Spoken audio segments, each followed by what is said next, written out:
We're back for another episode of Good Teams Win, Great Teams Cover. We're here for our Week 2 review. What a wild week and what a wild Sunday it was in the NFL, and we're going to get into it all. Just me and Byron this week. Joe has just travelled back to the UK, which is fantastic. So we're going to get to see him at some point, which is awesome. But yeah, he was travelling on NFL Sunday, so or Saturday late. So yeah, sucked to be Joe yesterday. Not just because his team lost, but because he was travelling from Canada to the UK. Lost to Sam Darnold. Yes, lost to Sam Darnold, and we are definitely going to talk about that.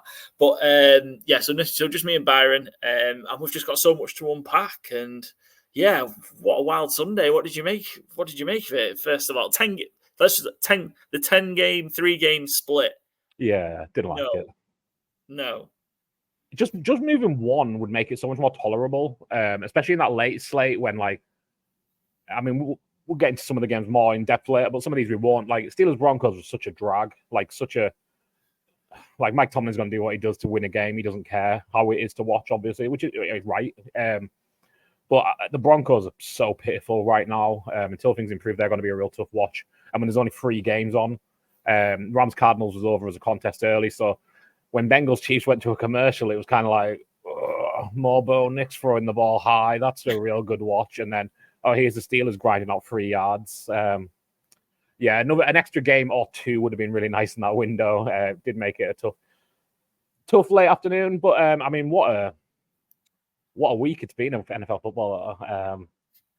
The sharp bettors maybe didn't have such a great weekend. But I thought it was a really, really, really good early window. A lot of good games, a lot of upsets. I think a better week of like football than week 1. But I still think we're a little way away from hitting, mid-season form. So yeah, work to do as well. Yeah, we're not quite prime, but it was certainly a step up from week 1. And yeah, we need to ban me from saying the phrase "the sharp money is on" during a preview, because yeah, it certainly wasn't the case this week.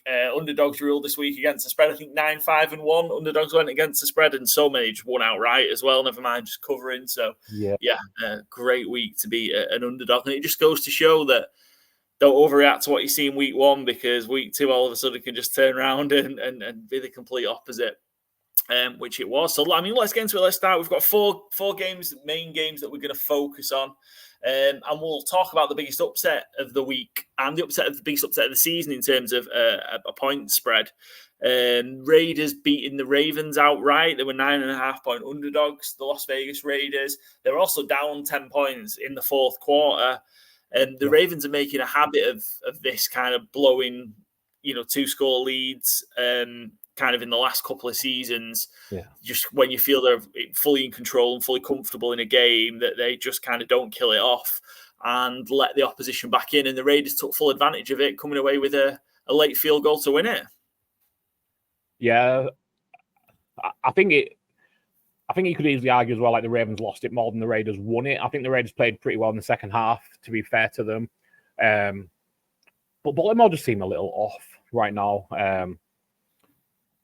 I know they were pretty close to tying the game and then maybe winning it on the opening night against the Chiefs, but I didn't think they deserved it. I think the Chiefs were a much better team. And then today they just look out of sorts. And, again, this is one of my concerns with Baltimore going back to early in the preseason was like, I don't think that line, offensive line, is going to hold up. And I know Lamar Jackson covers a lot of ills, but a good old line really, really helps when you've got a quarterback who wants to scramble and who can run. Derrick Henry had an okay game, 18 for 84 and a touchdown, but they kind of went away from him, I think, late on as well. And I don't know, like these kind of games, you want to see Derrick Henry getting 25, 30 carries and really pound the rock. And, that's surely why you've got him. You can't have him there as like a situational running back. He has to be, Derrick Henry famously is kind of the most game script dependent fantasy elite option there is in my lifetime, I think, playing fantasy. When the Titans it's the Titans, favored and have won games heavily, Derrick Henry's like the best running back in fantasy football. When the Titans lose games, Derrick Henry's kind of a RB2. So a game like this, 9.5-point favorite, you think, well, this is going to be Derrick Henry week. He's just going to pound and pound and pound. And I'm annoyed because I picked the Ravens on my survivor pool, so that's me done after 2 weeks. And last last week, 10 days ago, I tweeted out, I expect the Ravens to bounce back with a week 2 win, but I am fascinated to see the Raiders front with this Wilkins addition against that Ravens line, which struggled all night. And that's kind of how the game ended up being, I think, where that Ravens front couldn't stand up to the Raiders D-line. And I think that was the difference in the game. Max Crosby had a difference-making game again, as he always does. Minshew had a good second half as well. Devontae Adams got his. I think one of the biggest takeaways for me, though, and I'm maybe a bit too early on this, but is Brock Bowers a top 5 tight end in football? Is he the best tight end in football? I mean, he's probably not the best, but like he looks like what I think we thought Kyle Pitts was going to be. Yeah, he looked incredible yesterday, and I think that also helped open up Devontae Adams a bit as well because that kind of really supported him because they really struggled moving the ball through the air in week 1 against the Chargers. But once kind of they got Bowers going, that just helped Devontae Adams as well. It just kind of just felt it took some of the double teams away and then really opened him up to have a big game as well. I was really. I thought the Raiders dealt with it pretty well the second half. Minshew looks. You got kind of the good Gardner Minshew the second half, solid. They really struggled to move the ball on the ground as well, so it was all through the air. I think they rushed for 27 yards on 17 carries. The Raiders, so it was a real struggle on the ground. We're real impressed with kind of how they just managed the situation. Didn't seem to really panic. Didn't try and push it too much and just kind of got their way slowly but surely back into the game and just chipped away at it. The Ravens I'm really concerned for. There doesn't seem to be they've seemed to have just lost their identity and I'm with you. I just don't understand the use of Derrick Henry. So there's the numbers look good, 18 for 84 and a touchdown, that looks good. And he just doesn't count the last half of the fourth quarter, he just doesn't seem to touch the ball. I think across the final 10 minutes on Sunday and the final 10 minutes the week before in the kickoff game against the Chiefs, he's carried the ball 3 times. Yeah. And I get the Chiefs on a little bit more because obviously you were chasing the game a little bit. But this one, when you're up, this is the classic Titans get in front and just lean on Henry. Why aren't the Ravens? Why I don't understand why the Ravens weren't doing that. Like, this is your closer. Yeah. This is the guy you've brought in. I think to just seal some of these games where you can just keep the ball for 6-7 minutes, whether you score or whether you just, the field position changes, so you get more points from a field goal, whatever it is. Yeah. And they're just not doing it, and it's bizarre. And I think it's also becoming real obvious as well what they're doing. When it's almost like when Henry's on the field, you know what they're going to do, and it's a lot easier to defend. So. Yeah, I think they just need to come up with a better way of utilising him and better schemes and just more creative plays when he's in there. And that might mean some plays where he's in and he doesn't get used because you just need to. It's just becoming real obvious what they do. Worried for the Ravens, and it's a huge, huge game next week for them against the Cowboys. And we'll get to the Cowboys later on, but that is a monster game. The Ravens have never got to the playoffs starting 0-2. They also haven't started 0-2 in the new era of the playoffs, the 17 playoffs. So that might change. It's the first time they started 0-2 since 2015, but never made the playoffs after starting 0-2. And it's a big worry. Like, I had them at 14 wins. They've got one more loss to play with for me. So. Well, hopefully it comes next week. Yes, of course. But yeah, real worried for them. Congrats to the Raiders. And the biggest upset of the season so far, minus 9.5 point underdogs. And is that the two? So we've had an 8.5 and a 9.5, and I think those are the 2 biggest favourites of the week each week as well, right? So the 2 biggest upsets of the week have been on the 2 biggest favourites of the week, which, hey, keep it up, NFL. Love to see it. And I just wanted to give a shout as well. Like, I was critical week 1 of Antonio Pierce and his gutless, I'm going to say, punting against the Chargers down 6 late on in the game. But, this week they kept their head. They played really well in the second half. And I like Antonio Pierce. I didn't enjoy seeing him. I didn't enjoy seeing that against the Chargers the week before. So I was really pleased for him to get such a big win early in his permanent head coaching because obviously it's a big difference between the interim and, I'm not a Raiders fan by any means, but I do like Antonio Pierce and it was nice to see him, get such a big win. Yeah. A couple of other bits before we move on. Is Justin Tucker finished? He missed again from 50. It's interesting. I was thinking about this last night because, we've seen Packers do this with Mason Crosby. I know Mason Crosby's never been Justin Tucker, but he's like a franchise, I'm not going to say legend, but like he's really well thought of there. And it was really hard to move on from him. And I think it's going to be really hard to move on from Justin Tucker because it is Justin Tucker. But if you can't make field goals over 50 yards, you're not long in the NFL. And yeah, I don't know. You know, the Ravens can't. Do you bring in kickers for tryouts? I think it's going to be really tough because he is such an icon there and he's so well thought of. He is part of the franchise. He's beloved. But you can't not have a kicker not making 50-yard field goals. Like, that is so important. So it feels crazy to be saying it, but, you know, bigger names than Justin Tucker have fizzled out in the league. Peyton Manning, his last year got benched for Brock Osweiler and came back in, obviously. But, yeah, I think the Ravens have to be looking at it because they don't have the luxury of not being able to make kicks. Yeah, especially when it comes to, you know, you still think for this position, maybe, you know, that should turn it around, hopefully, and get to the playoffs, but that, you know, those games are decided on moments like that. And he's turning from a weapon to a liability, and he's turned around fast. And last shout out for Alexander Mattinson, the baby bump touchdown. We need to be closer to that. His wife went into labour during the game last week, but I think it was after he scored his touchdown. So this was the baby boom game, and he scored a touchdown. He didn't do much else in the game. I think he went 4 for a yard, which is the touchdown. But baby boom touchdown. Yeah, I think his wife might have dilated more than he went yards per carry, but yeah, he got his touchdown, so good for him. Excellent. Congrats on the new addition, Alexander Mattison. We'll move on to our next game, and another upset. Tampa Bay Buccaneers went on the road to Detroit and came away with a win, 20-16. A bit of a back and forth game. Baker doing it again on the road. You know, just making the key plays. The numbers, the stats for the Bucs don't make for pretty reading in terms of what they did, apart from kind of Chris Godwin, but they made the plays that mattered. I think we were fully expecting Detroit to take advantage of a really, really banged up secondary. The Bucs got more injuries. Vita Vea went out during the game as well. They were really struggling injury wise and just battled through and have got a huge win to put them to 2-0. Yeah, really good win. And I mean, you know, the over-under on this was 51.5, ended up being, 20-16, 36 points. So not a good day for the overs. Jared Goff, not his best day by a long way. I was high on Jared Goff going into this week. I had him going over 300 yards on certain bets. Over 325. He hit over 300, didn't he? Over 325. I thought he might have a monster game. I thought Amon-Ra probably would as well. I mean, Amon-Ra went 119 yards on 11, so I mean, not terrible, obviously. But yeah, I thought Laporta would get going. He had 2 catches for 13 yards, no touchdowns. I'm saying no touchdowns. Jared Goff didn't throw touchdowns. I don't need to keep advertising that the receivers didn't get a catch. Yeah, I was really disappointed with Detroit, truthfully. Like, obviously, I love seeing Baker win, and I love when Baker gets running and slides down and bulks himself up and is like a bit like an old school cowboy or a 80s quarterback. But yeah, I felt this one was there for Detroit to just take it, and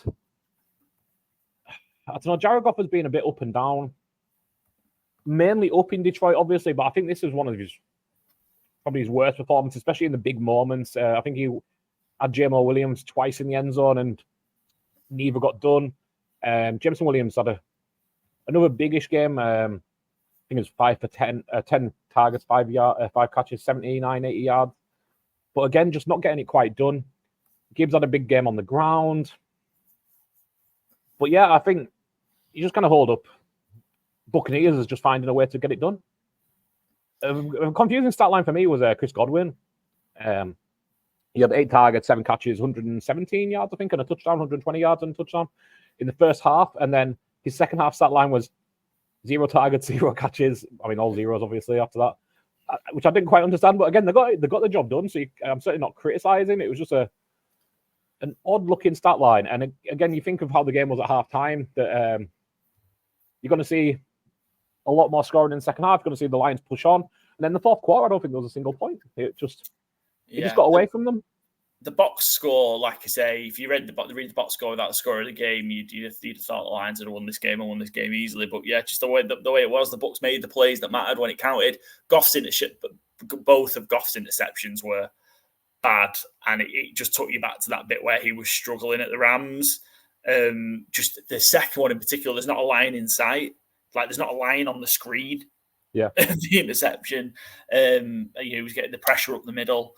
And he just sails it into to no one. So yeah, I'm again similar to the Ravens. I'm a little bit worried for the Lions because they squeezed one out against the Rams in overtime in week 1. Didn't look great, and I think they might be getting a little bit too cute, the Lions as well. I think they just need to go back to just take a little bit of a step back. Just the two dominant lines. Let's just play off them. I think they're just getting a little bit too cute with all these weapons and toys and everything that they've got.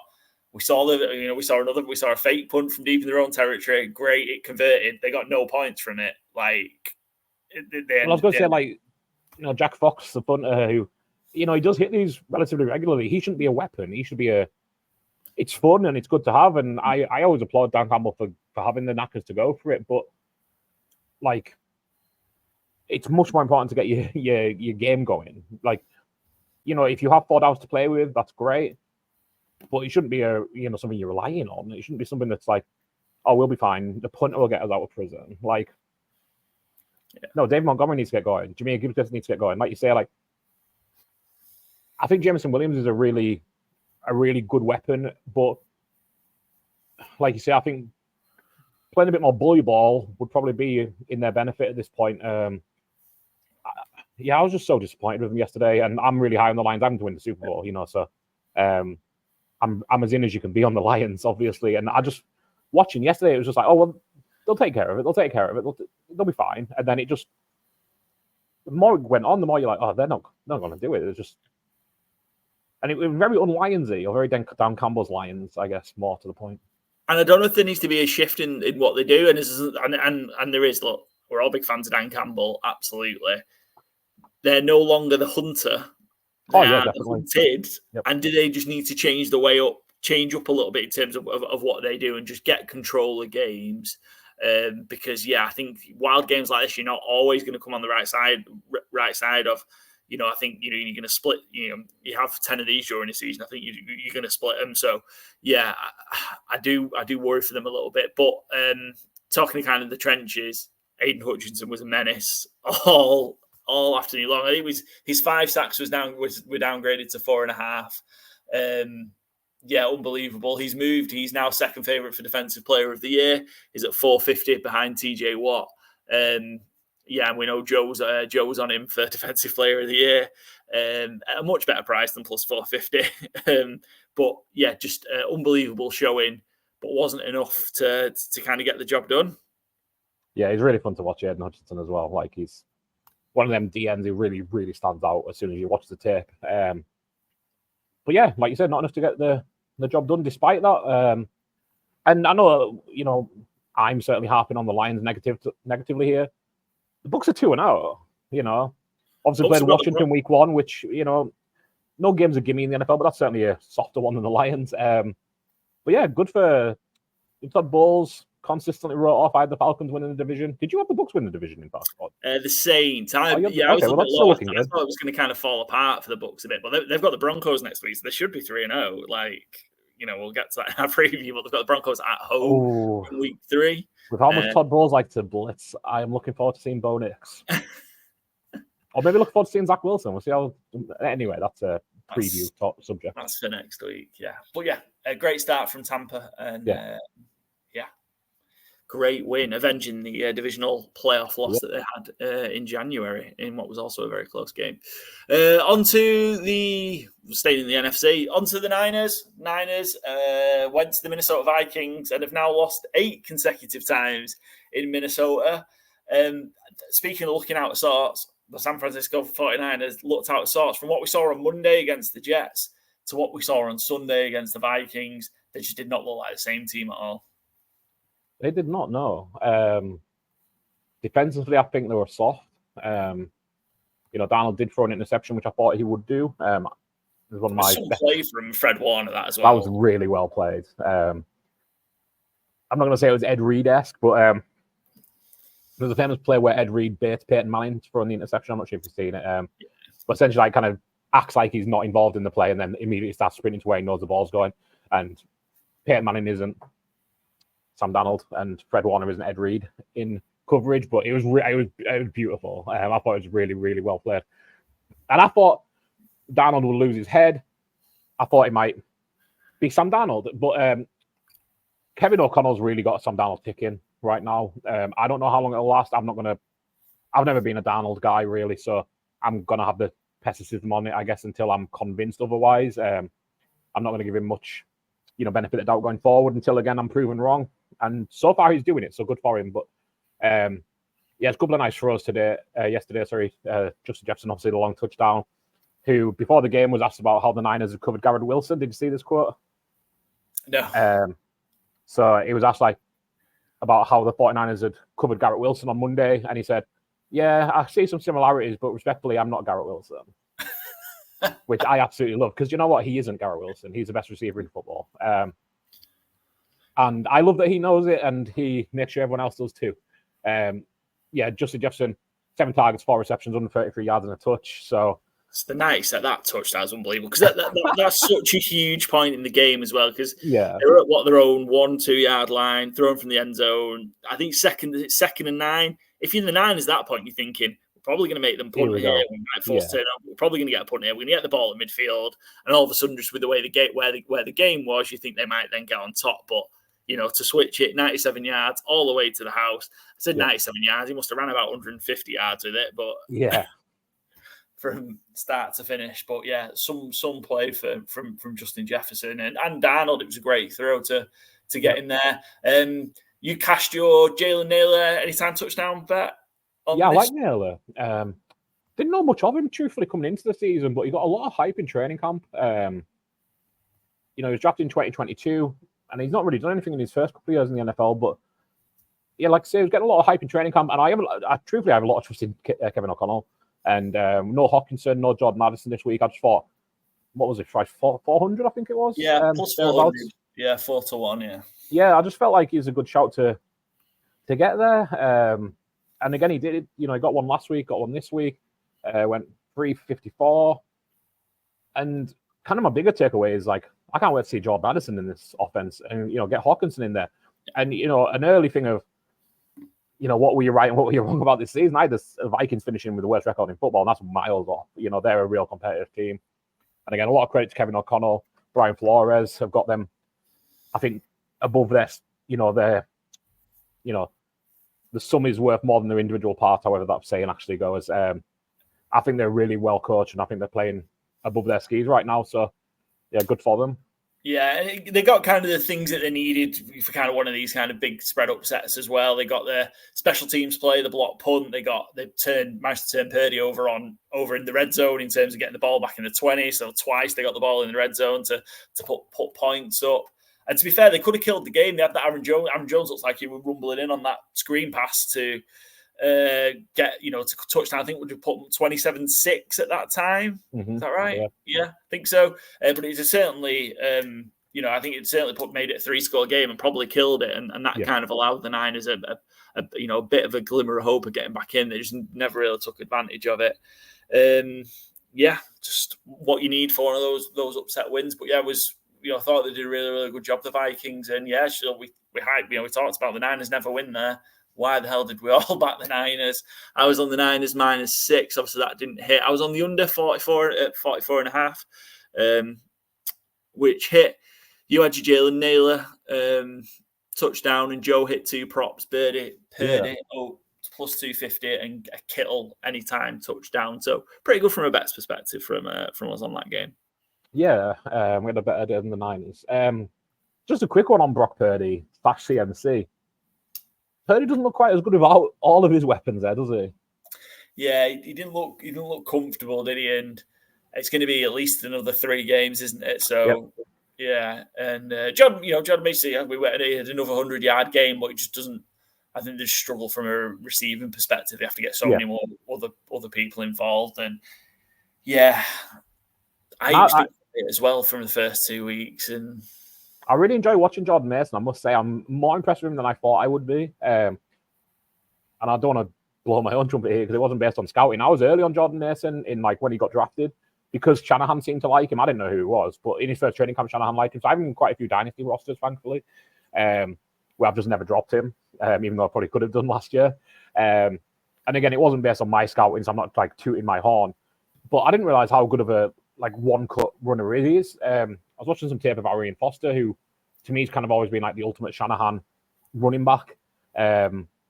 Going back to his second year in Houston, and he has that just like one cut and go, and he looks so good with it, Mason. I'm really impressed by him. But yeah, he's not the weapon that Christian McCaffrey is. Obviously, like no one is. That's why McCaffrey's on the cover of Madden. That's why McCaffrey's the best, all-round running back in football. Madden curse strikes again, by the way. Yeah. Yeah, doesn't it just? He's up there with Peyton Hillis for production this year. But yeah, Mason's a pure runner. I'm really impressed by. I don't know what it'll be when CMC comes back, whether they try and create more, CMC in passing situations to, have Debo, CMC, Jordan Mason all kind of rooting around in the backfield a little. But yeah, just on a pure runner basis, I'm really impressed with Jordan Mason. I know he obviously don't win this game, but he still went 20 for 100 touchdown today.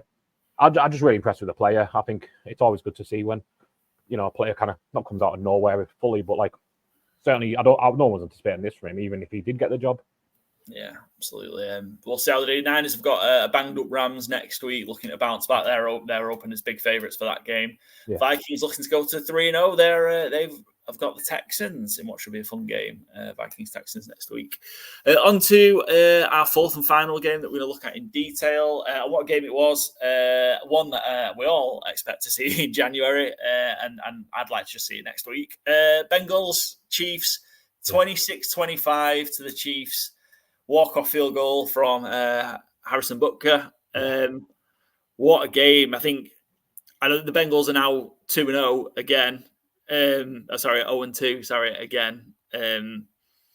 But yeah, any worries I had from last week are gone. They were incredible. They should have won this game. They absolutely should have won this game. And I do think they've only got themselves to blame in not winning it. But defense stepped up. It was the game plan that they have against the Chiefs that works time and time again. Burrow looks so much better, so much more comfortable. The Chiefs kind of struggled their way through this one. Obviously made some key plays when it mattered. But yeah, my key takeaway from this one is certainly the Bengals, even though they're 0-2, are going to be a force again. I think they're right there with a chance of winning it all come February. Yeah, it's a night and day this from the Chiefs from the Bengals from week one. I'm so annoyed as well because we all took the Chiefs, and even when we were doing it, I was like, football, it just has this weird way of like, even if the Bengals don't win, I just think they might be close. But I was like, I'm not overreacting to week one. The Bengals are shocking in week one. Like, I guess maybe that is overreacting to week one, but like the Chiefs are the best team in football and the Bengals were really, really bad. T. Higgins wasn't going to play, didn't play. So I don't feel stupid for doing it. It's just, do you know when like you've got that little thing in your gut of like, the Bengals are just going to get close enough to make this annoying. And that's kind of what they did. But really good performance. Love to see the Bengals back firing as they do. A little concerned with Jamar Chase. I know the Chiefs deliberately did shut him down, but the fact they're able to shut him down kind of so easily is not encouraging, I don't think. I think it's missing Higgins, isn't it? I think Higgins is such a big miss, and hopefully he'll be back sooner rather than later for them because that helps Chase a little bit in terms of getting open. And then we saw Mike Gesicki have a real big game. He did, 80-something yards, right? 91 yards. Yeah, 91 from 7 as well. Like I don't know if he's landed with someone in Burrow where he's going to get the most out of him because I've always went over years seeing Gesicki, you always think you should get so much more out of him than anybody has done. And I don't think he's landed in the right spot for that to happen.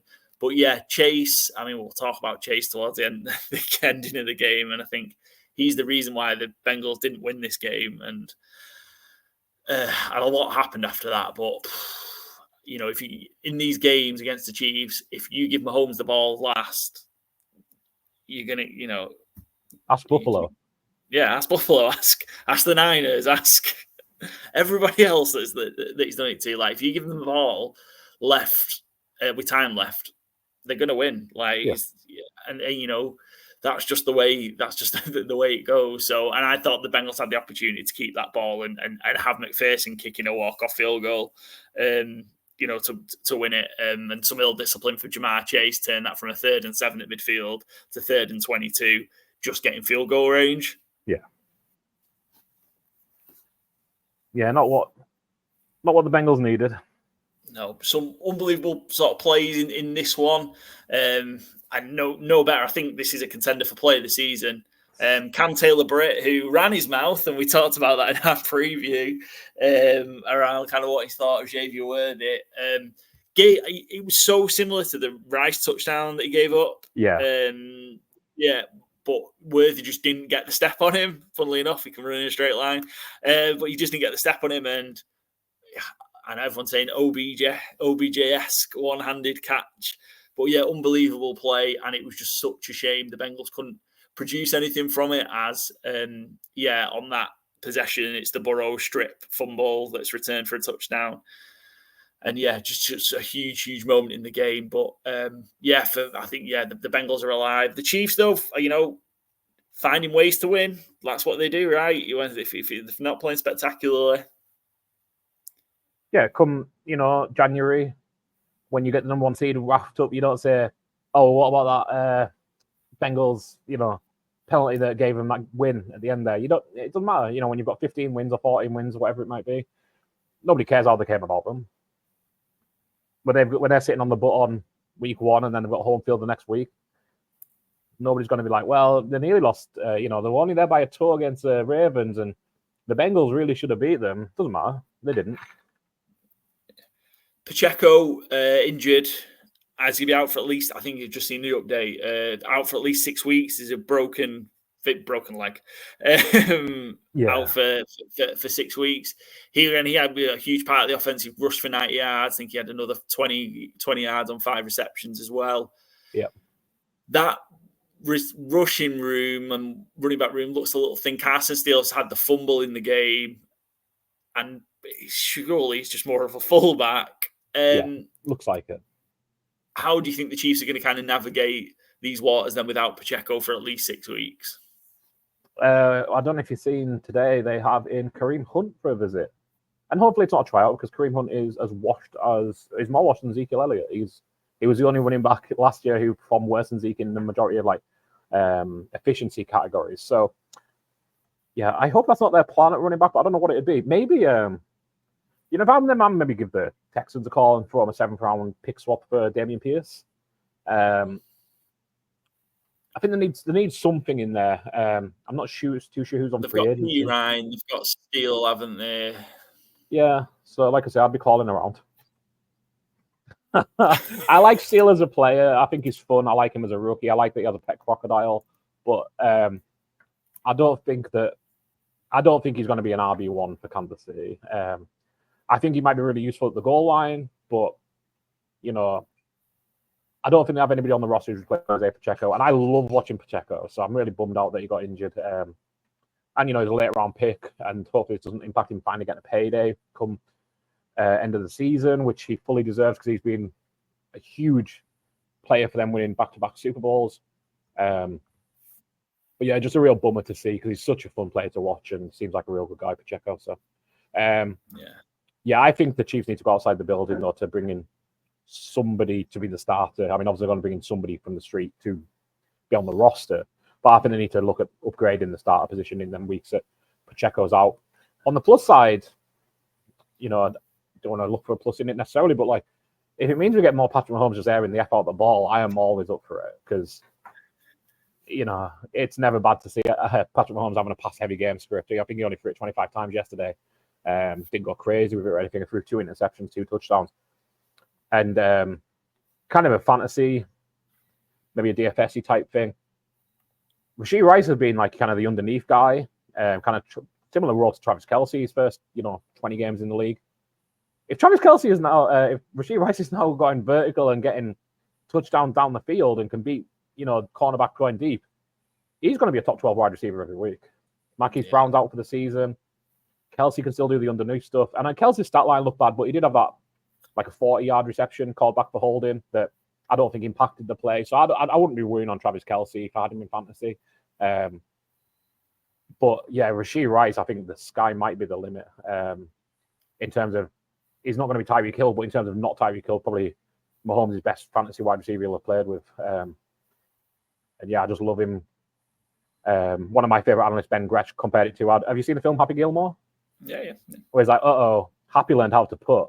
It's like, Rashee Rice learned how to go deep. Oh shit, this is a game breaker because he's such a good receiver underneath. But if he can be good down the field as well, that is, like I say, I think he's a top 10, top 12 fantasy wide receiver the rest of the season. Yeah, and I did get him in our league. So Mahomes had a weird stat line. It's 18, 25 for 151, 2 touchdowns, 2 interceptions. It was it was an odd one, but find a way to win. That's all that matters. Chiefs 2-0. The champs are rolling. Come through both those games against teams I don't know about the Ravens, but they're still like to see the Bengals again come January. Yeah. Obviously, I had played the Bengals in the Ravens in the playoffs, FC Championship game. But Chiefs are on Sunday Night Football against the Falcons in Week 3. Bengals have got the chance to get a win on the board there at home to the Commanders in the first of a double Monday Night Football game, which should be banned because they're both at pretty much the goddamn same time. We'll get to that. We'll moan about that in our Week 3 preview. Some bets in this one. I was on the Chiefs -5.5, didn't hit. You had Pacheco, who finished Bob on 90 rushing yards for your 90 plus 90 or more. Rushing yards bet at +255, good cash. And Joe had Pacheco 100 rushing receiving yards at +170. You had a worthy TD anytime that didn't cash, and Joe was on the under that also didn't cash. So 3 of 5 on that one from us after 4 of 6 in the Vikings-Niners game. An area where we're not doing so well, we'll move on to, is our FourFold challenge, which is proving to be a little bit of a struggle so far. The new format might not be helping, but we're going to get there and we'll start here. It took us a while to get going last year, didn't it? We didn't get one for the first few weeks, I don't think, last year. So I'm sure we'll start hitting them soon. That's not quite true. We didn't. Joe started 8-0 last year. Oh, we hit the first 2. Yeah. Me and you didn't know. I don't think I hit. I think I maybe hit week 3. But yeah, I definitely didn't hit the first 2 weeks. Cool. Well, let's have a look then, because we're not finished yet, but none of us are going to have hit it. Let's have a look at our FourFold challenge. Byron, we'll rattle through yours first and talk about the games as they come through. So you had the Chargers covered easy as a favourite. They were -6.5 point favourites. It came into -5, which I didn't really understand. Yeah, but -6.5. Covered easy. They're just doing what we expected. Harbaugh too. I think my not shock is that it's happening. The turnaround in terms of that culture seems to have happened so quickly, and he's getting what he wants. I mean, it's they're 26-3 they won, and it's perfectly encapsulated by Justin Herbert's stat line of 15 of 20 for 130 yards, and he's running Justin Herbert as well, which is I find it interesting. Yeah, designed runs. I mean, I was a little concerned about. I think I spoke about it. Justin Herbert's running with his foot injury, and I thought Justin Herbert can run. I've always thought he should run more, and I thought he's not going to do it this year because he's coming into season with that foot injury. And no, he's running, and I'd love to see it. Truthfully, I think again it gives him talking fantasy again, but that gives him such a fantasy boost when he can go and start doing it. So yeah, I love to see it. I love Justin Herbert, but I don't love him as much as Jim Harbaugh does. Did you see his thing about his DNA the other day, or his gene pool? So Jim Harbaugh asked the equipment staff to what sneakers does Justin Herbert wear? And then the next day they had it for him, and he's now wearing the same sneakers as Justin Herbert, and said there is not a single piece of his DNA that he would not swap for Justin Herbert's. That is a man who is in love with his quarterback, and I absolutely love it. Jim Harbaugh is a very odd guy, but I don't think he's a bad guy. He's very much himself, and he's, proud to show how much he loves his colleagues and his teammates and his quarterback. And I'm sure Justin Herbert probably enjoys it too, because, they're playing good football. And a shout out as well. I think someone that me and you were pretty high on coming into the NFL last year, who had a really down rookie. Quentin Johnson, 2 touchdowns. Quentin Johnson can catch. Who knew? Yeah, 5 catches, 50 yards, 2 touchdowns. And again, it's against a junior varsity college team, but hey, he made the plays. So good for him. He's had a rough a rough first year, and he took a lot of hammering from people, but he's had his day, so good for him. He's available on the waiver wire in our fantasy football league as well. Maybe not for long. Might not be for much longer. I also saw the bit of Harbaugh. We should talk about the game, but just saw Harbaugh before. I think it must have been in his press conference before the game. I'm a guy that likes football. Guys that like football like me. We just like football. It was brilliant. Just the ultimate football guy. It reminded me of someone that I want to be friends with. Yeah, absolutely. Just incredible guy. Dobbins had another outstanding run on the ground, game on the ground, another 130 yards. Believe he is the stats right. He's the first person to start a season with 2 games of 130 plus yards rushing and a touchdown in each game as well, which I found astounding. Must be a Chargers only stat, but it was presented as a league stat, which is interesting. But yeah, they had certainly had Dobbins had more rushing yards than Herbert had passing yards, but they rushed for 44 times, 219 yards. We're going to be seeing that a lot, I think, for the LA Chargers. I don't know what to say about Carolina. Bryce Young's been benched today. Yeah. Dalton. And I don't think it's just a move to take him out the firing line for a bit, because just keep putting him out there is not helping him. No, it's not. But he's not helping them either. He looks worse than he did last year. And it's only 2 games in. And I know he looked terrible last year, but he looks worse this year. So, obviously, that's not good. So, yeah, I guess we'll see what Andy Dalton can bring to the table this coming week. But you don't want to say Bryce Young's done, but he's not showing anything to give you optimism. Yeah, I think we'll see him in before the end of the season. I just think it's just take him out of the firing line and just try and get the team getting going somehow. But I suppose the difficulty is if they do pick up a couple of wins and Dalton is playing well. Yep. It's so hard then to come out for him. Poor Keg went and watched this game. So our friend Panthers Magpie, he got to go to a great college game the day before, though. To be fair, South Carolina LSU, which was an amazing game. Sadly, this wasn't for him, but got to go to his first Panthers game at least. So that's something. Hope you had a great time out in Carolina, Keg, and I'm sure you had more fun at the college game than you did at the Panthers game on the Sunday. Don't want to say any more about that. You hit your under, which was Commanders Giants 21-18. The Commanders won. You also hit Malik Neighbors betting this one. You had over 5.5 receptions for Malik Neighbors, who did look really good. He 10 receptions for 127 yards and a touchdown. Some life in the lost the game. Was there some life in the Giants? A little. Offensively, they didn't look too bad, to be fair. But again, they are against Washington, who might be the worst defense in football, and had Emmanuel Forbes out of the game. That was better. That was a positive for the Commanders, the fact that he didn't play. Yeah, it maybe is, but you'd think it'd be nice to have the option and then demote him if he's not good enough. Don't just have him injured. He hasn't been good, to be fair. But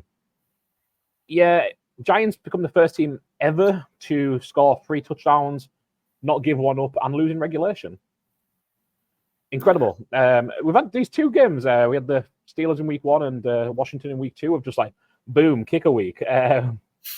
Well, Graham Gano was obviously injured. And this is an injury that they knew about. I think he was struggling through the back end of training camp and going into the season. So this was, and to not kind of got yourselves in a situation where you've got a backup. Jamie Gillen, obviously the punter, Scottish punter, I mean, he had a go at an extra point, didn't he? That was a disaster. So, it was just awful for the Giants and not being able to ultimately convert convert when they did go for it on the two-point conversions is ultimately really the reason why they lost this game.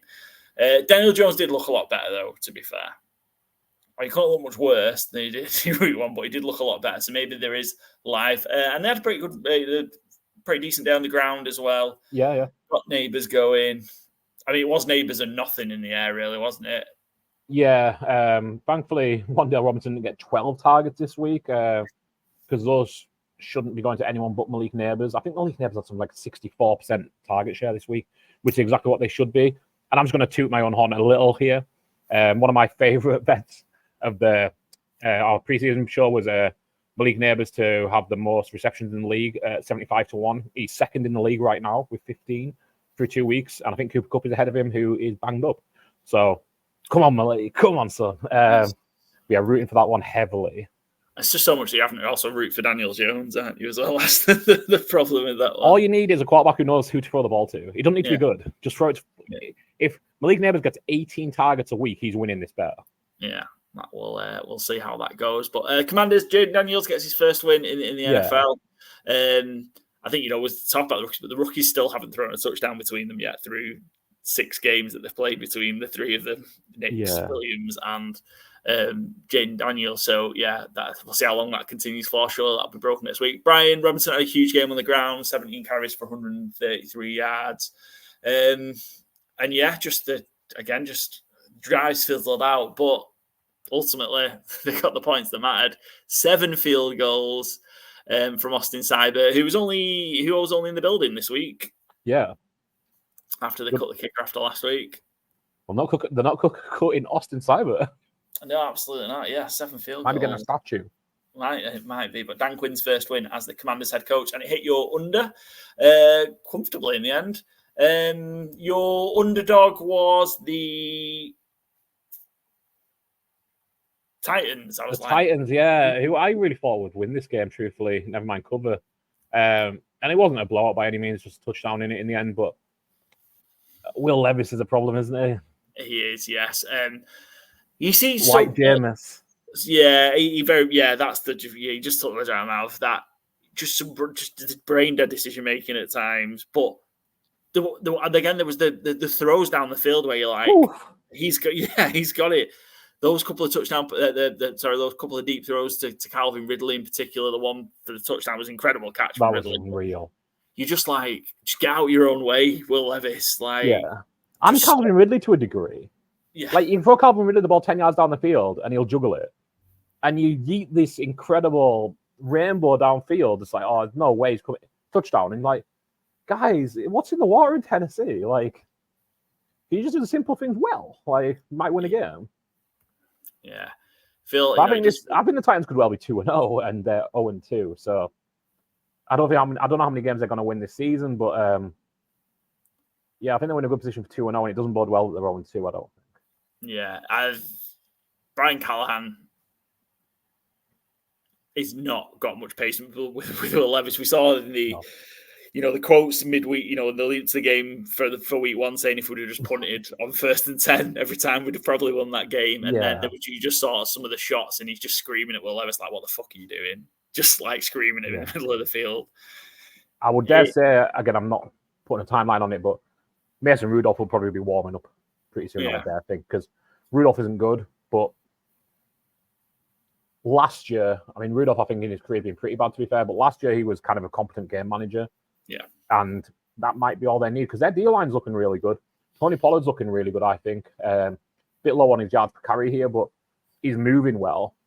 Tajay Spears is looking a bit not so much. I think a lot of people have high hopes for him coming into the season. And he shone well in backing up Derrick Henry last year, but I think the Titans have got kind of the core of a good team, or an okay team at least. But Will Levis, he really needs to learn to just let a play die when it's not on. Yeah. It's going to be a wild ride, I think, with Levis. And we're just going to see these moments from him again, because I just don't think you'd be able to coach it out of him. Someone I'm really impressed with, and we sort of probably an agreement that he probably ended up going a lot higher than he should have done, was Tavondre Sweat. He just takes up that middle. You're not going to be able to run through the middle on the Titans. He's not. I'm really impressed by him, because I thought that was a crazy pick. Yeah. I thought he went way too early in the draft, was out of shape, doesn't seem to be a good character, and wrong. He is a beast in the middle of that line, and him and Jeffrey Simmons is just, like you say, you're not running there, so find somewhere else. Yeah. And they did. Both running backs did. Yeah, they were about, maybe didn't have as much success on the ground. Brees Hall had a bit more success in the air as well, with a great touchdown grab. But we saw Braylon Allen, maybe that's a bit of a breakout moment for him with 2 touchdowns in the game as well. Utilising him. It was, Rodgers spread the ball around. It wasn't a vintage Aaron Rodgers performance at all. But the Jets are rolling now. I'm expecting better from the Jets. They did look a lot better than they did against the Niners. But quality of the opposition might have dictated that. But interesting to see if they can roll now. They've got the Patriots on Thursday night at home in New Jersey. But yeah, I feel like they might be able to get motoring a bit now, the Jets, because it'd be interesting because I think you put Gonzalez on Garrett Wilson, and that Patriots D-line isn't any joke. I think it could be a real testing game, much more than I anticipated. Because Patriots, I think, it's kind of what my thesis was on the Packers Colts game was. I think the Packers got a high level of coaching. I think the Patriots only through 2 games with Mayo have a higher level of coaching than the Jets do. So I thought this was going to be a gimme for the Jets coming into the season, but I'm not sure it will be now. I'm not sure where the line is right now.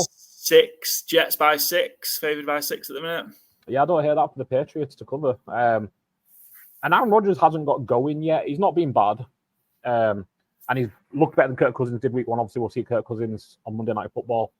But yeah, we'll be interested to see if the Patriots can shut down Wilson, and I think they will. Certainly try to. I'm not saying it's an easy gig, but put Gonzalez one-on-one and give him safety help, and I think, it's not that easy, but it's not that much more complicated either, truthfully. And see what Breece Hall, and I was really impressed with Bray Allen yesterday, to be fair. I know he got 2 touchdowns, which boosts his fantasy, but I've always been kind of high on him. I had him as the first running back to get drafted, which obviously he didn't. But I think he's a real interesting, a real high upside prospect. But yeah, see what they can do against that Patriots front. And if the Patriots can frustrate them and slow them down, I think this will be a good one to watch. Yeah, I've also already found the trap that I'm going to fall into for next week as well. I haven't even looked yet. The Titans are 3-point favorites against the Packers. The Packers are getting a 3-point start against that Tennessee Titans. I've already fallen into that trap.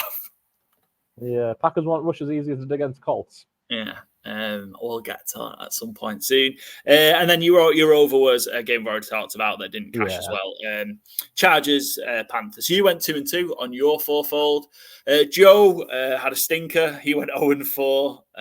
Not got quite that early season touch like he did last year. Talked about Bengals, Chiefs. He was on Chiefs as the favourites as well.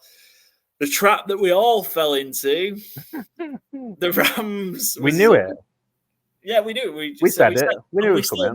And we still just walked straight into it. The Rams +1 point underdogs at the Cardinals, and they got absolutely spanked. Yeah, having 4 of your 5 offensive line missing was obviously a huge problem. And even the Cardinals, who aren't particularly great up front, were able to take advantage of it. So, yeah. We talked about how much fun the Cardinals were going to be, and they're certainly living up to that hype. And Marvin Harrison Jr., welcome to the NFL. Unbelievable stuff early on in that game. Yeah, he doesn't look like he's running 16 miles an hour anymore, does he?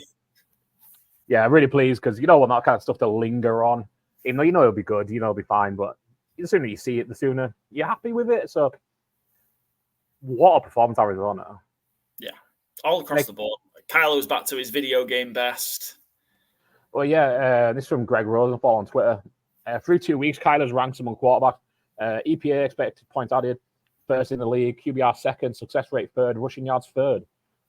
Kyler Murray is looking like one of the top 5 quarterbacks in football so far. So, delightful to see because the league's better when he's playing really well. So, Drew Petzing, the OC, is drawing up some good stuff. And yeah, didn't take long to get Marvin Harrison involved in the playbook. So hopefully, wheels up from here because, I mean, this is one of the bigger, I'm not going to say a surprise in terms of a win-loss, but didn't see him winning by 31 points. No, the Rams had won and covered the last 8 in a row in Arizona, which is a big reason I was, despite the injuries, I was like, McVay's just going to find a way to do it and they'll have enough in Stafford but yeah, they couldn't run the ball. All line was obviously was a problem, and yeah, it was just a struggle all afternoon long. Cooper Kupp banged up as well. I mean, I guess we knew it weren't going to take long for Cooper Kupp to pick up another injury. Yeah. They're out Puka Nacua for a number of weeks. There got multiple people missing on the O line. This season could end up being lost for the Rams before it's had a chance to get started with that because it's just so difficult to overcome. Yeah. One of my favorite bets of the season was them to go over 8.5, but I didn't expect them to have over 8.5 players on IR by week 2. So, I'll hold my hands up. That one's not going to be right. I'm pretty sure, but I don't think that was necessarily a wrong prediction. I think they've been absolutely decimated by injury. And yeah, I had that trivia fun fact pop music one last week of last time the Cardinals beat the LA Rams as home favourites was Mr. Blobby was UK #1. Now it's Sabrina Carpenter. So it shows how long it's been. Excellent, good stuff. We'll see how the Cardinals roll on there. They're going to be must watch, I think, as the season goes. They've got the Lions next week. That's going to be an ace game. That's going to be a fantastic game. Lions at Cardinals. And the Rams are at home to the Niners, as we mentioned already. It just gets tougher, potentially, for the Rams. Yeah. Joe's over was the Browns, Jags, and the Browns needed this win in the worst way possible. 118-13. I think my takeaway from this one is I was so disappointed in the Jags. I was on the Jags -3 in terms of one of my bets of the week. The Jag was kind of, after blowing the game against the Dolphins, you're thinking of chance to get that win on the board against the Browns, and they just don't show up again. Yeah, Evan Ingram was ruled out late, which doesn't help, but you can't just pin that on the tight end missing again.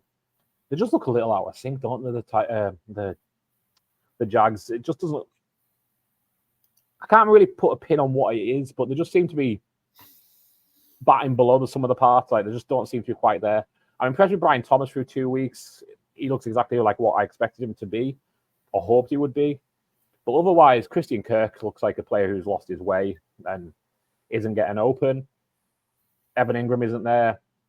ETN was mixed, I guess, at best would be kind. They're just very, very low on difference makers. And, you're not going to get away with that in the NFL for very long. I don't think the Browns were especially impressive. Sean Watson, once again, not shining. But, yeah, like you said, done enough to get it done. The defense was significantly better than it was last week against the Cowboys, which helped. But I think the key for Cleveland Browns winning this one? Kicking? Jameis played. Jameis got on the field. Fair shout, yeah. That was the key. Jameis Winston got on the field. Also, I can't remember which player it was today. It might have been Jerome Ford said when Jameis Winston gives you the play call in the huddle, it's like he's telling you a secret. I don't know what that means really, but it made me laugh because most things that Jameis do have such an incredible image to them, and that is another one. Yeah. But yeah, the Browns needed it. It'd been a rough week. They were getting pelters left, right, and centre. Yeah. And rightly so. They were terrible week one. Yeah, rightly so. But they've got one on the board and needed it. Next time, if at any point you see me on the sheet or anything, put the Jags back in the Jags as a favourite. I don't care who it's against. Yeah. You've just got to pull me up and just go, Paul. I know the sharp money says the Jags, but no. Think about it. Just no.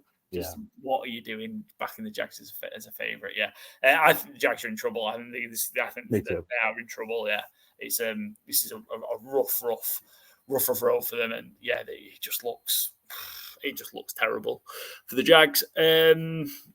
Joe was on the over on that, didn't he? And he was on the Ravens under. I was on the over for a bet, which was nice to see that it cashed. But obviously we talked about that game earlier on. I'm 2-1. I've still got Monday Night Football to go for my over, which is Falcons Eagles. So we'll wait to see if that comes in. But I can at best get to 3-1. Still not hit that elusive fourfold. I was on my bet of the week was the Bills. Plus 2.5 point underdogs or 2.5 point underdogs. I backed them outright money line as well at slightly better odds. So great to see that cash in. Headline from that game that we need to talk about is, of course, Tua Tagovailoa. It happened again. It did. It happened again. No plans to retire, apparently, which, it's his decision to make. Fair enough. And I know the concussion is the story of the game, but his performance was up and down. I think the first two interceptions weren't on him, to be fair, but they do happen. First one especially, like he throws it in the guy's face. It hit the shoulder, and the other one was not Robbie Anderson, chosen. Yeah, Robbie Anderson's fine. He'll change his name by the end of the episode, so I wouldn't worry about making sure you get it right. He ran the wrong route, and we were saying during because I think. The story is like the human aspect of Tua's injury, but like we also analyze the football, and like during the game, we were messaging, or you were sleeping, me and Joe messaging in the chat of like, Tua isn't playing well, and he needs to. If you're not throwing it to Achan, Tyreek Hill, or Jalen Waddle, just throw the ball out of fucking bounds.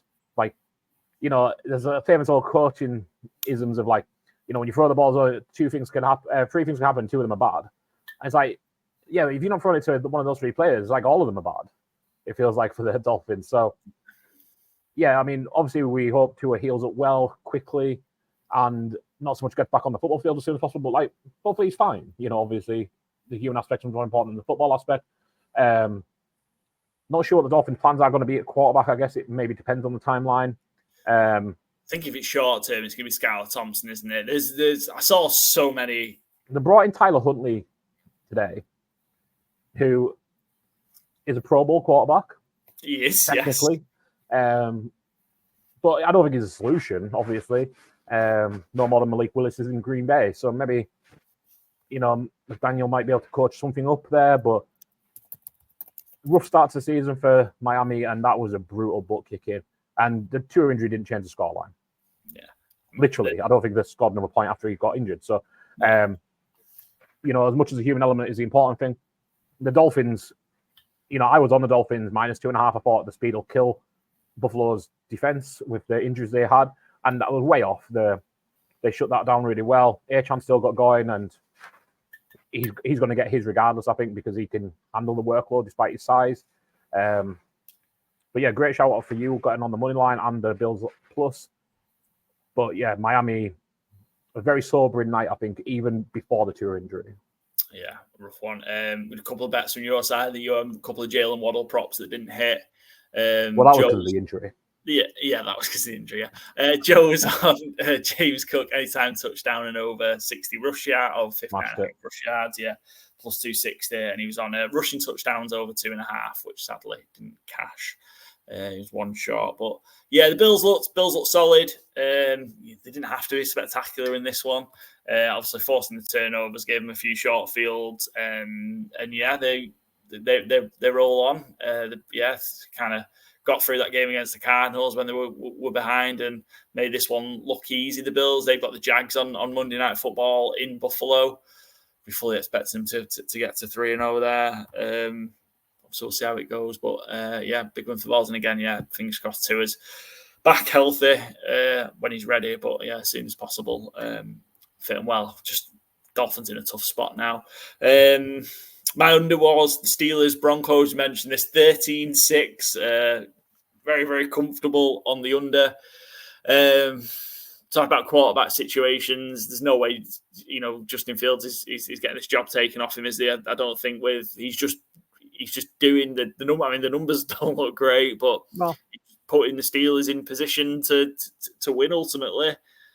Yeah, and I think I dare say probably every coach in the NFL, I think of all the ones who don't give two shits about how it looks, it's Mike Tomlin. I think that stands him well in his entire career. So yeah, I don't think Russell Wilson's rushing back to this job anytime soon. I think this calf injury might linger until Justin Fields has a bad week. Yeah, I mean, there's no tie really to Wilson. They're paying him a pittance. So yeah, it's it makes sense. And Fields, like I say, I wouldn't exactly say he's the hot hand that you're riding with, but again, he's just just keeping it simple, making the plays that are needed, not taking massive risks, not doing anything reckless, and letting the defense do what that defense does, which is keep games tight and keep you in it and turn over the ball and let TJ Watt go. Another sack from TJ Watt. Yeah. Pittsburgh Steelers football, and they're 2-0 top of that division. Yeah, crazy. Never write off Mike Tomlin, right? No, absolutely. It's 2-0. I thought they've got the Chargers next week, which would be a very interesting game. The over-under's 36 on that, which I think is the lowest of the season so far. But that will be a fun game if you like defense. Two tough coaches. This they've been a bit of a test out for the Chargers, are they? The real deal in terms of being tough against the Steelers. So that should be an interesting one. And the matchup of the week is going to be Joe Alt versus TJ Watt. Joe Alt versus TJ Watt, yeah, that should be fun. Handle Max Crosby with no issue. TJ Watt, different beast, but I feel they'll be getting a lot of help to deal with TJ Watt, I think. You'd hope so. Get 4, get 6 hands on TJ Watt, and you might have a chance. But yeah, Broncos, didn't look good again, though. Didn't look good again, did it? Bo Nix under pressure, struggling. Numbers-wise, looked a bit better. I think it was 20, 35 for 246, but the 2 interceptions. I know kind of my preseason optimism for Bo Nix is gone quite quickly. I thought he might have been okay. He looked better in the off season. In preseason, sorry. That'd have been real harsh. He looked better before we'd even seen him. Yeah. Well, I mean, mythologically, maybe he did. Everyone looks good until you see him on the field, I guess. Everyone's got a plan until they get punched in the mouth, etc. He does not look. And again, I don't want to be super harsh on him because he's not set up to succeed either. Like, that's a very poor pass catching group. Yeah. The running backs aren't especially special by any means. Even Marvin Mims is still only getting 1 catch a game. Come on, guys. Let's throw Marvin Mims the ball a little, maybe. It's just Byron. It's just not going to happen, is it? No, probably not. But I'd like to see him in an offense that has some excitement to it and has some emotion and some scheming to get him involved, because I do think the talent's there, and I know I'm going to go down swinging with that one, but like, you can't tell me that a good coach couldn't get more out of Marvin Mims than they can out of little Jordan Humphrey. I refuse to believe that. Tyler Beard is in there getting carries and catches. I don't know what the Broncos are. I don't know if Sean Payton does. And it's a tough way to judge Bo Nix, a player who doesn't look ready, but is like Bryce Young last year. He's in the most awful situation there is. So it sucks for him because he's the one getting judged. I don't think he's in a position to succeed. Yeah, it's again. I tell you what, and this might be one. Even though I think what's been released, Bo Nix won that job in terms of he was 5 miles better than Stidham and Zach Wilson, but it might have been the right decision to hold off and play Jared Stidham, for the first part of the season maybe, and hold off on throwing Bo Nix in and maybe put him in halfway through or a little bit later on, because there's going to be a point where this is, again, similar with Bryce, this is no good for him. Just putting him in, taking a beating every week, it's just no good. And he needs more help. Josh Reynolds, I think, 93 yards on 4 grabs, but a huge chunk of that was on the kind of the gimmick trick play that they had, the sort of reverse flicker that Bo Nix threw. And it just kind of feels like they're forcing things like that to try and get going on offense. Yeah. And that doesn't work. Yeah, it's not going to work long term. Broncos Steelers. Comfortably the under for me on that one. I'm waiting on the over, as mentioned, Falcons Eagles Monday Night Football, and my favourite was the Niners. Every time I pick the Niners, it's my favourite on this fucking thing. They get beat. I just need to stop doing it. These 4. Let's do it when they get to the playoffs. Yeah, let's do it to the playoffs, absolutely. TJ McKinley, Browns fan, was our guest. He was also on the Chiefs -5.5 of his favourite. He got a push for his underdog. The Chicago Bears lost by 6, 19-13 to the Texans on Sunday Night Football. Another rough day for Caleb Williams. I think he got sacked 7 times. That O-line seems to be a problem in Chicago. But the Bears got the ball back with 1:45 to go and a chance to win the game despite all of those struggles. Where do we kind of see what do the Bears need to do we think? Because we were expecting a explosive offense. There was no Keenan Allen. He was your touchdown bet that sadly, obviously, he was ruled out before the game. Yeah. Getting sacked Keenan Allen shouldn't be making or breaking this offense. Yeah. He's a nice piece, but he's new and is an older player. The line looks like a concern. I think Caleb Williams was a lot better this week than last week, and he was far from perfect this week. But it seemed like the game slowed down a little for him. He wasn't trying to run backwards an awful lot. Again, one of my bets of the season was Darnell Hunter and Will Anderson, DPOY. Either one of them pick one. They had 17 pressures combined yesterday. On 37 Caleb Williams dropbacks, the Texans had 36 pressures on Caleb Williams. And I think that's maybe what the Bears need to do to get better quickly on offense is protect Caleb Williams. He needs to get the ball out quicker. I think he's over 2.5 seconds to release, which is a bit too slow. He dropped so deep as well. Some of them, not all of them sacks were on him, but there was maybe 3 of them that were. He just dropped so deep, and it's almost just that piece in college. It's that doing what he does in college, drop so deep, so he's got time to then just fucking launch it down the field. You can't do that. These guys are quick. These guys are just as much of an athlete as you are, which is not the case in college. So yeah, he really needs some bad habits he needs to come out of. A couple of the interceptions were pretty. Yeah, I know, but that defense is doing a lot of heavy lifting. They didn't cover the push, but it was a one-score game, and like I say, they had the ball last with a chance to win the game. Which, given where these two teams are, the Texans, outside of phenomenally looking to replicate and push on, the Bears trying to get going. It's not necessarily a bad result. It's just the way the way they got there was messy. Yeah, again, it didn't like the Ravens in week 1 with the Chiefs. It didn't look like they were only a touchdown behind. Yeah. It felt like the Texans were pretty in control of the game. And once again, I think I'm going to say this every week, Nico Collins is the top 10 wide receiver in the NFL. He's a fucking dog.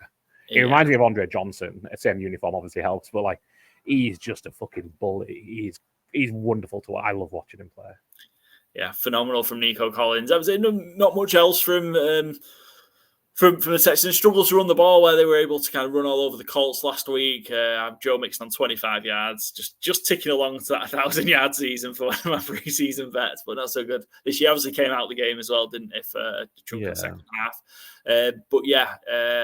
I think again, Stroud got away with another what would have been a pick six, just like the ball touched the ground, which would have turned that game on its head for especially the time it was. But Texans 2-0, good start considering where they're wanting to go, and they roll on next week against the Vikings.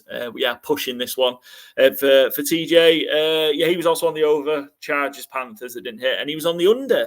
Colts, Packers. This was probably the trap of the week. It's actually along with the Rams, trap of the week. I was on the Colts.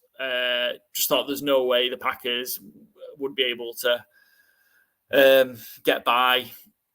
But they had, I suppose, over a week to come up with a game plan for Malik Willis, which, he was 12 of 14. I didn't particularly throw it down the field a lot, but 12 of 14 and a heck of a lot of Josh Jacobs.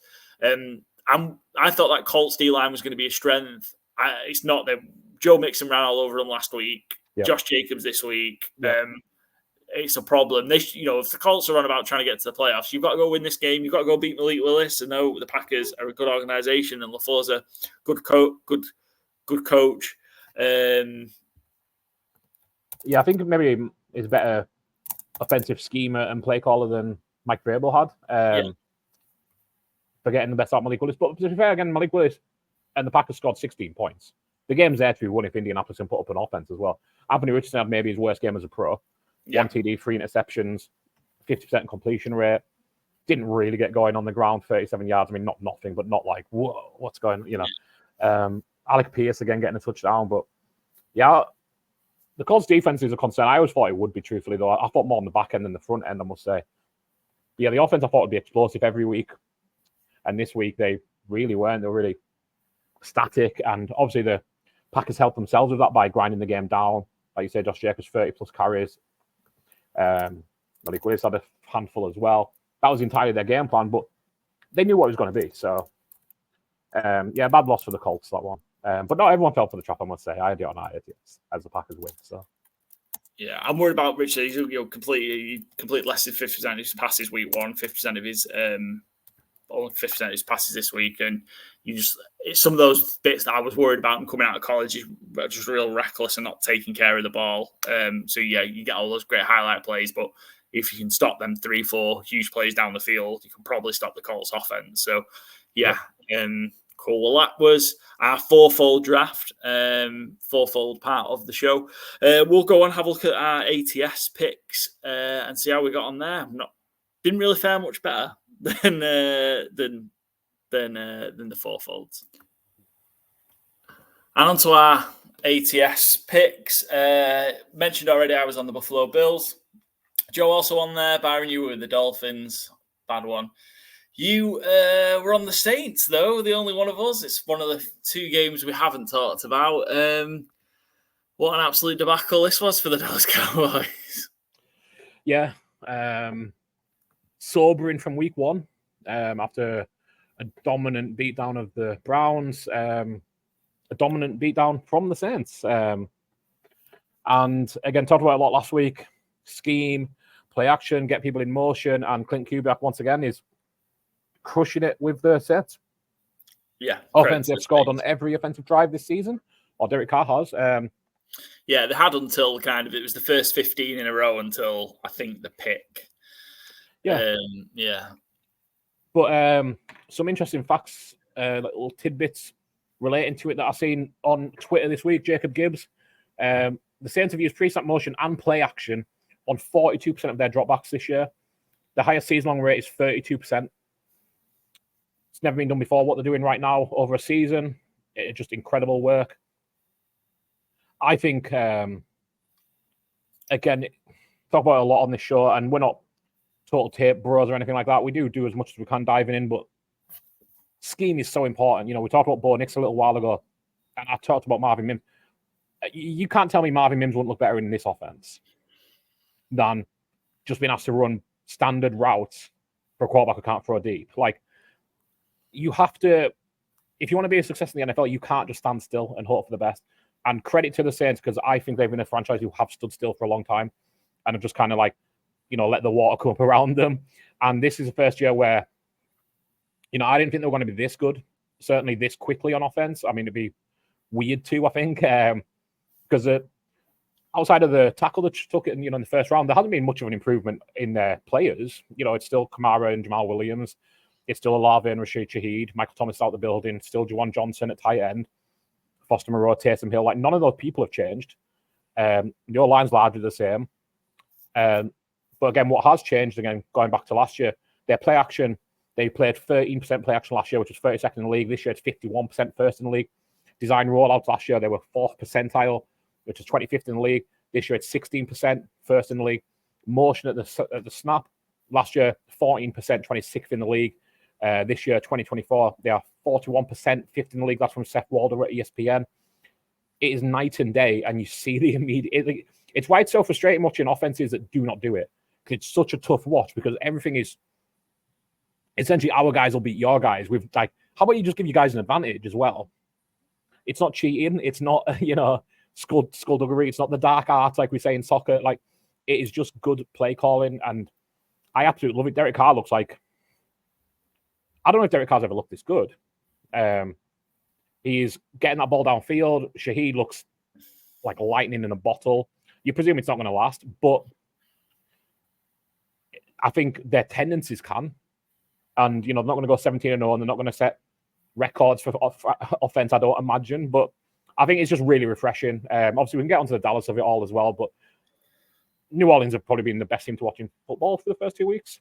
Yeah, because of how much they're willing to be bold and break new ground.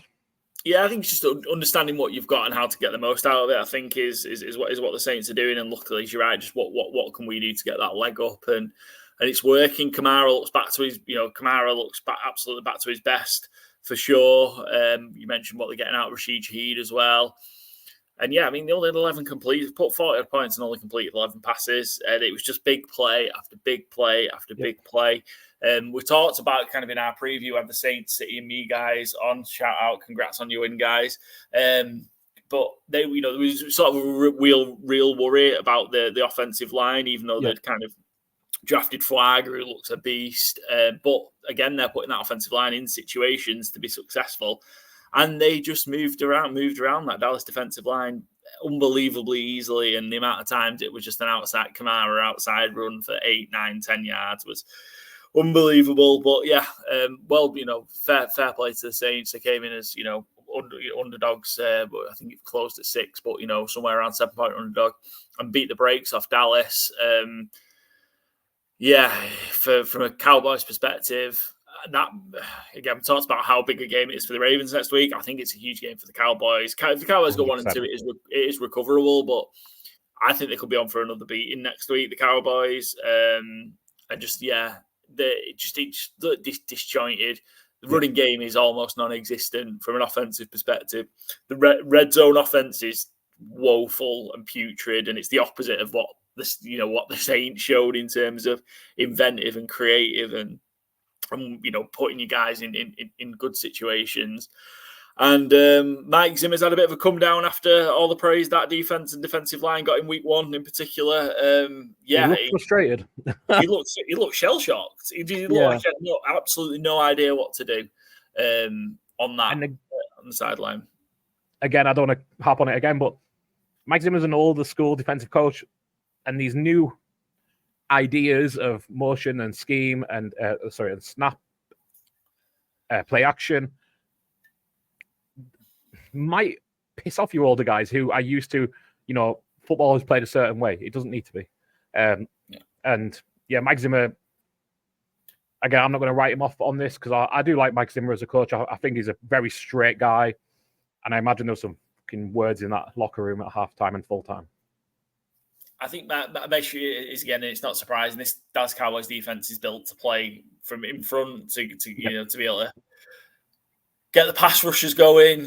They just didn't seem to have any answers to stop that Saints running game at all. And I'm real worried for the inside in particular. Mazzy Smith isn't it? Is it like he's not the answer? No. To support that, I don't think he recorded a single. I don't think he managed to even record a tackle. It didn't show up on the stat sheet at all. I don't think, and just. Yeah, it was just woeful, and the secondary got cooked as well. At times, you kind of really did. They picked on Kalen Carson, the rookie, Well, again, can't say it enough. Well played, the Saints. Great to see them at 2-0. I've got them to win the division, so hopefully that does continue. It's a great bet. They've got the Eagles next week, but yeah.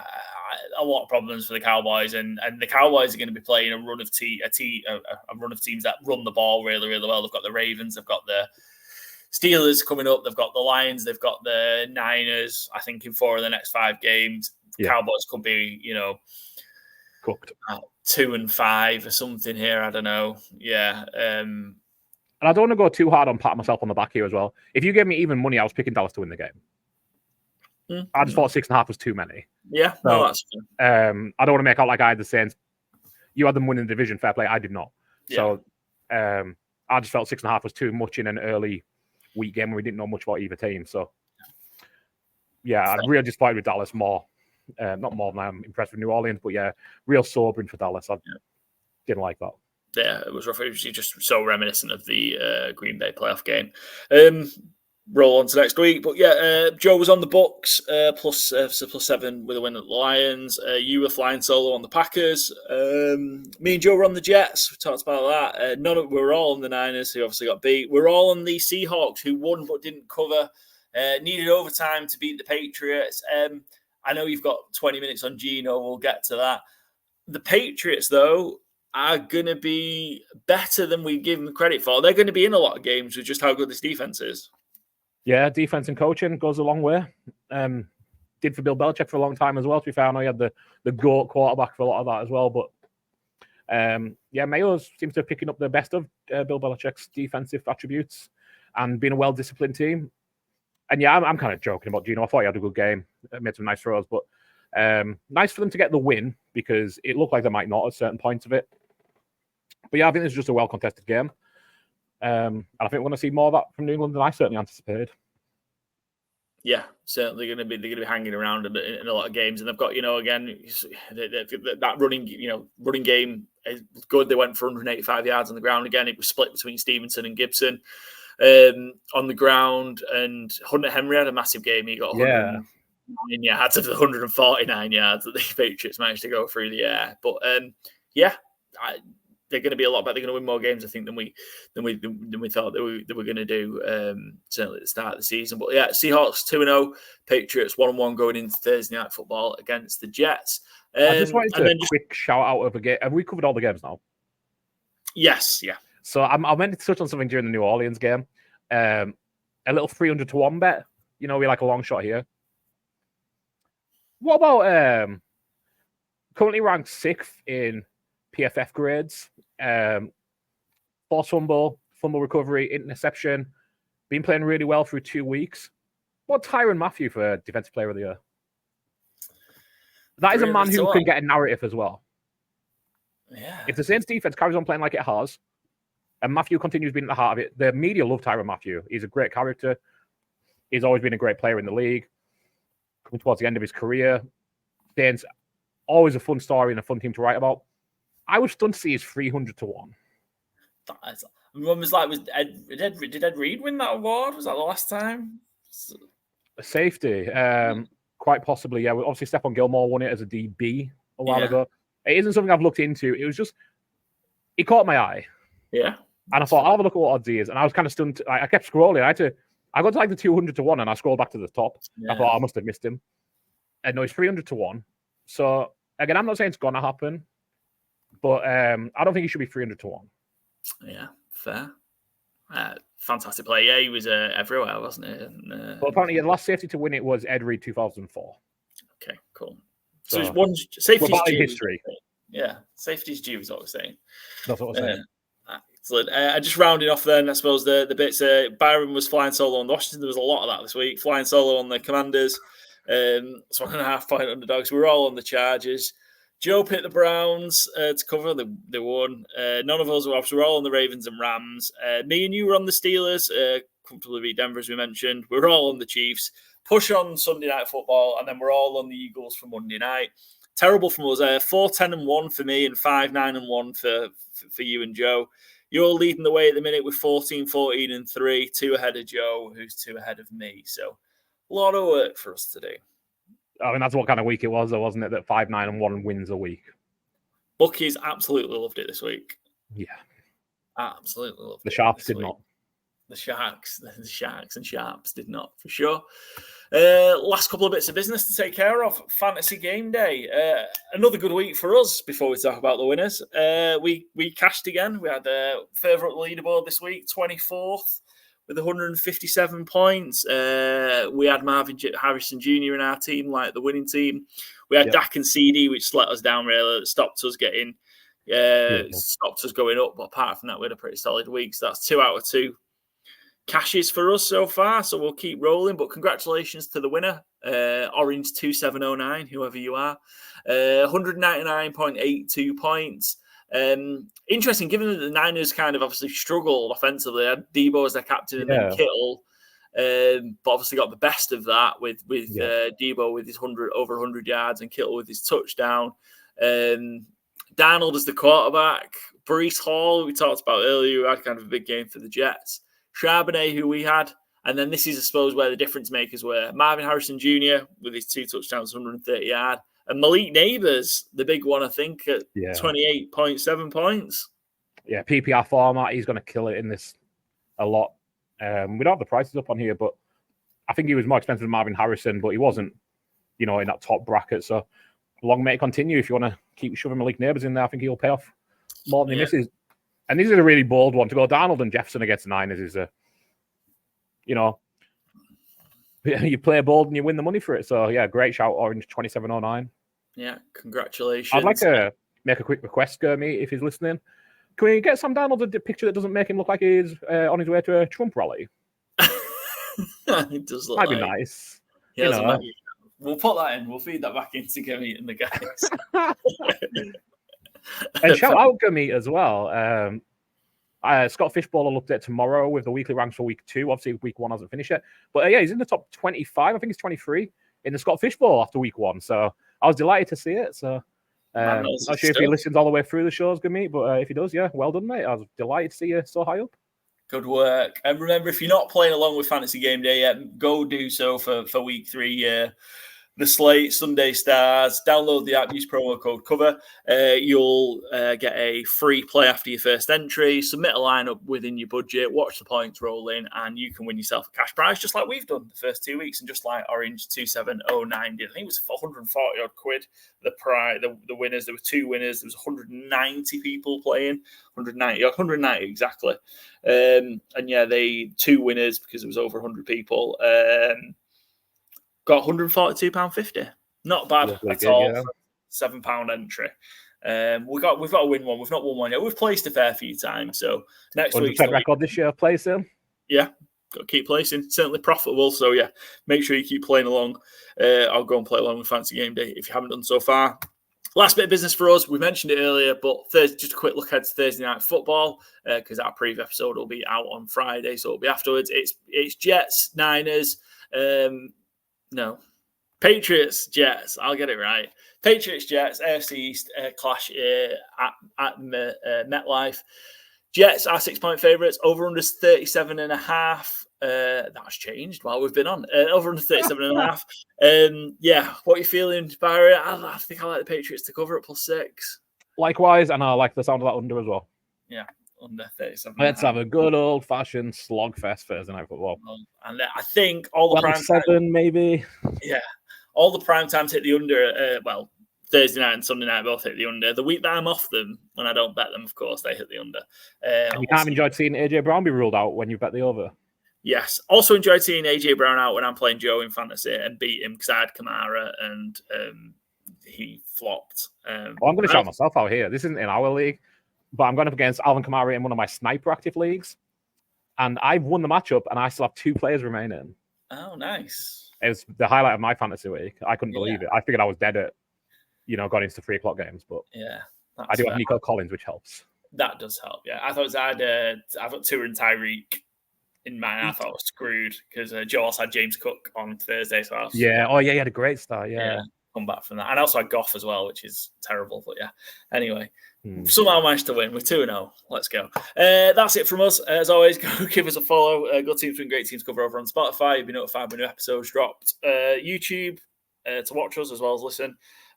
Twitter, X, Instagram, TikTok, where we are making a conscious effort to drop more clips at GTW_GTC. We promised there will be a Charlie pick this week. There wasn't one. We it was his mother-in-law's birthday last week, so he was visiting. There we go. It was busy. He's entitled to a holiday.